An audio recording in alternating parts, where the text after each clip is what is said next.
जिसकी घर में कदर नहीं होती ना वही बाहर जाता है। और मेरा और चौटाला परिवार का 5 बार मुकाबला हुआ है। 3 बार मैं जीता हूँ, मेरा परिवार जीता है। मेरी धर्मपत्नी 2014 में जो ये कहते हैं ना कि हमने बड़े मार्जिन से 19 में हरा दिया, उसी ने हराया था उसको। और मैंने ओम प्रकाश जी बड़े जो चौटाला साहब हैं उनको पार्लियामेंट में हराया। मेरे बेटे ने इसी दुष्यंत को हराया। तो और मैं भी एक चुनाव गलती से हार गया अपनी 620 वोट से, ओम प्रकाश चौटाला से एमएलए का। वो मेरे को कहीं ना कहीं मेरी जो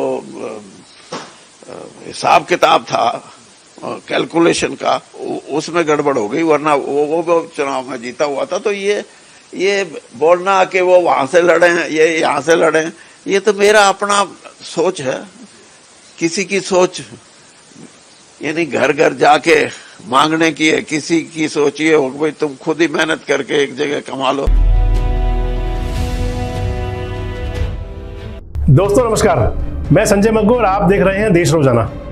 दोस्तों बात करेंगे हरियाणा की राजनीति की, और हरियाणा की राजनीति के अंदर बात करेंगे उन 2 परिवारों की जो दशकों से आमने सामने हैं, यानी कि चौधरी वीरेंद्र सिंह और चौटाला परिवार। और इनको लेकर जो राजनीतिक रार चल रही है ना पिछले कई दिनों से, वो थमती नहीं दिख रही। अब चौधरी वीरेंद्र सिंह ने एक बार फिर चौटाला परिवार पर निशाना साधा है, हमला बोला है। अब चौधरी साहब की से खींच कहिए या उनका बड़बोलापन कहिए या वो कहिए जो कचोट रहा है कहीं अंदर तक।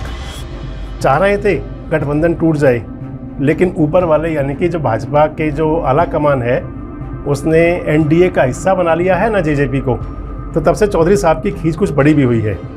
लेकिन बातें उनकी कई बार वाजिब होती हैं। चौधरी वीरेंद्र सिंह और चौटाला परिवार के बीच वाक युद्ध लगातार जारी है, तो आप बहुत समय से देख ही रहे हैं। चौधरी वीरेंद्र सिंह ने अब जननायक जनता पार्टी के नेता अजय चौटाला और दिग्विजय चौटाला को चुनौती दी है कि वे उचाना से बाहर चुनाव लड़कर देखें ना, क्योंकि एक चुनौती पहले दी थी दिग्विजय चौटाला और अजय चौटाला ने चौधरी वीरेंद्र सिंह को, और उन्होंने ये कहा था कि आप डबवाली या उचाना से बाहर चुनाव लड़कर देखें। तो अब उनके जवाब में चौधरी वीरेंद्र सिंह कह रहे हैं कि जिनके घर में कदर नहीं होती ना वही लोग यहाँ वहाँ भागते हैं।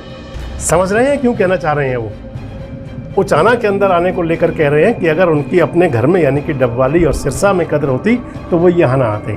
आपको ये तो ध्यान ही होगा कि जेजेपी के राष्ट्रीय अध्यक्ष अजय सिंह चौटाला और प्रधान महासचिव दिग्विजय सिंह चौटाला ने वीरेंद्र सिंह को अभी हाल ही में उचाना से बाहर जाकर चुनाव लड़ने की चुनौती दी थी, और इसी पर पलटवार किया है चौधरी साहब ने। चौधरी साहब ने यह भी कहा है कि जिनकी सोच ही घर से बाहर जाकर मांगने की है, किसी की सोच खुद मेहनत करके कमाने की है, तो ये सोच का फ़र्क है। चौधरी साहब कह रहे हैं कि मैं तो अपनों के बीच रहता हूं और जब वे खुश होते हैं तो जिता देते हैं, नाराज़ होते हैं तो हरा देते हैं। इसके साथ उन्होंने ये भी कहा है कि चुनाव लड़ने वाले और सरकार चलाने वाले गठबंधन की बात अलग अलग होती है। मैंने कहा ना गठबंधन को लेकर खींच है, तो ये भी बोला उन्होंने। इसके साथ साथ उन्होंने अपनी सरकार के लिए ये भी कह डाला कि 10 साल राज करने के बाद बीजेपी खुद को इस पोजीशन पर समझती है कि वह अकेले चुनाव लड़ने में सक्षम है, तो गठबंधन की कोई ज़रूरत ही नहीं है। और यह बात उन्होंने कहा है कि यह बात मैं स्वार्थ में नहीं कह रहा हूँ, बल्कि राजनीतिक अनुभव के आधार पर बोल रहा हूँ। वैसे राजनीतिक अनुभव ना चौधरी वीरेंद्र सिंह का कम है और ना चौटाला परिवार का कम है। अब चौधरी साहब के अनुभव की तो सभी जानते ही हैं। खैर, ये चौधर की सियासत है, ये प्रदेश की सियासत है, जहाँ वार पलटवार के तेवर तो देखने को मिलेंगे ही। क्योंकि जब ये तेवर नहीं होंगे ना, तो राजनीति के अंदर वो चटकपन नहीं आएगा जो होना चाहिए। और हरियाणा की राजनीति तो खासकर चटकपन के लिए जानी जाती है। हरियाणा की राजनीति के कौन कौन से नए कलर और क्लेवर होंगे, हरियाणा की राजनीति किस प्रकार के मोड़ लेगी, आपको समय समय पर हम बताते रहते हैं। बस हमारे साथ जुड़े रहें, देखते रहें देश रोजाना। नमस्कार, धन्यवाद।